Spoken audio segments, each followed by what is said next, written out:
Pengetatan atau pemberlakuan PPKM darurat itu akan berlaku besok sampai tanggal 20 Juli.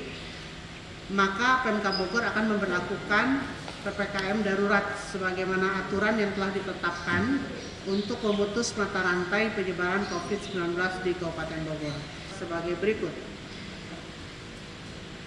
Yang pertama, pelaksanaan kegiatan belajar mengajar sekolah perguruan tinggi, akademi, tempat pendidikan dan pelatihan dilakukan secara daring atau online.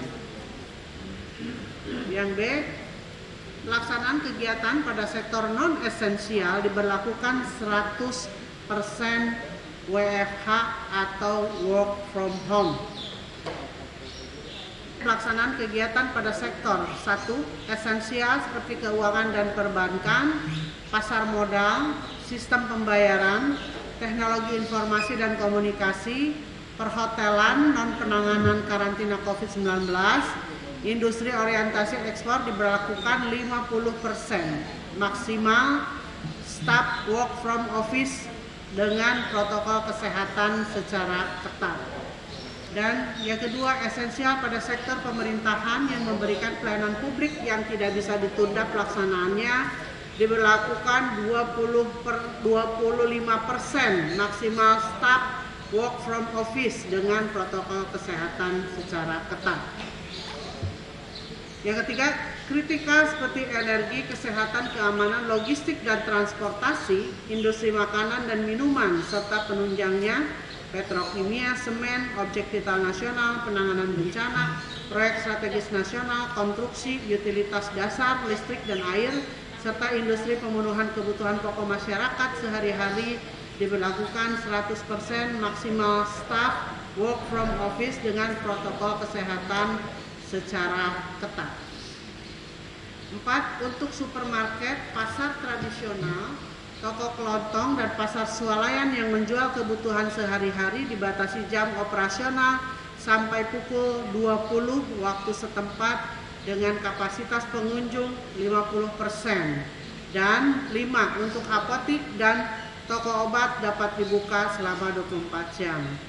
D. Pelaksanaan kegiatan makan minum di tempat umum, warung makan, rumah makan, kafe, pedagang kaki lima, lapak jajanan, baik yang berada pada lokasi tersendiri maupun yang berlokasi pada pusat perbelanjaan atau mal, hanya menerima delivery atau take away dan tidak menerima makan di tempat atau dine-in. E. Kegiatan pada pusat perbelanjaan, mal, pusat perdagangan ditutup sementara kecuali akses untuk restoran, supermarket, dan pasar swalayan dapat diperbolehkan dengan memperhatikan ketentuan dalam huruf C, angka 4 dan huruf D. Artinya restoran tidak bisa makan di tempat tetapi boleh akses ke dalam hanya membeli dan dibawa pulang. F. Pelaksanaan kegiatan konstruksi, tempat konstruksi dan lokasi proyek beroperasi 100% dengan menerapkan protokol kesehatan secara ketat. G. Tempat ibadah, masjid, mushola, gereja, pura, vihara, dan kelenteng serta tempat umum lainnya yang difungsikan sebagai tempat ibadah untuk sementara tidak menyelenggarakan peribadatan. Pelaksanaan ibadah dilaksanakan di rumah masing-masing. H. Fasilitas umum, area publik, taman umum, tempat wisata umum, dan area publik lainnya ditutup sementara. I. Kegiatan seni, budaya, olahraga, dan sosial kemasyarakatan, lokasi seni, budaya, sarana olahraga, dan kegiatan sosial yang dapat menimbulkan keramaian dan kerumunan ditutup sementara. J. Transportasi umum, kendaraan umum, angkutan massal, taksi, baik konvensional maupun online, dan kendaraan sewa atau rental diberlakukan dengan pengaturan kapasitas maksimal 70% dengan menerapkan protokol kesehatan secara ketat. K.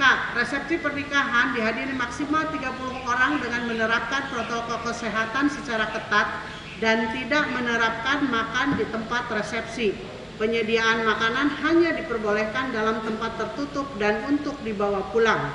I. Pelaku perjalanan domestik yang menggunakan mobil pribadi, sepeda motor, dan transportasi umum jarak jauh, pesawat udara, bis, kapal laut, dan kereta api harus yang pertama menunjukkan kartu vaksin minimal vaksinasi dosis pertama. Yang kedua, menunjukkan PCR H-2 untuk pesawat udara serta antigen H-1 untuk moda transportasi mobil pribadi sepeda motor, bis, kereta api, dan kapal laut. 3. Ketentuan sebagai dimaksud pada angka 1 dan angka 2 hanya berlaku untuk kedatangan dan keberangkatan dari dan ke Jawa dan Bali, serta tidak berlaku untuk transportasi dalam wilayah aglomerasi sebagai contoh untuk wilayah Jabodetabek. Dan 4. Untuk sopir kendaraan logistik dan transportasi barang lainnya dikecualikan dari ketentuan memiliki kartu vaksin. M. Tetap memakai masker dengan benar dan konsisten saat melaksanakan kegiatan di luar rumah serta tidak diizinkan penggunaan face shield tanpa penggunaan masker. Dan N. Pelaksanaan PPKM Mikro di RT RW zona tetap diberlakukan. Demikian Bapak Ibu yang saya hormati, dan kita berdoa semua semoga pandemi ini cepat berakhir, dan Bapak Ibu tolong jaga keluarga, saudara, teman-teman untuk tetap menjaga protokol kesehatan, memakai masker, menjaga jarak, hindari kerumunan, ya, mencuci tangan dan lain-lain.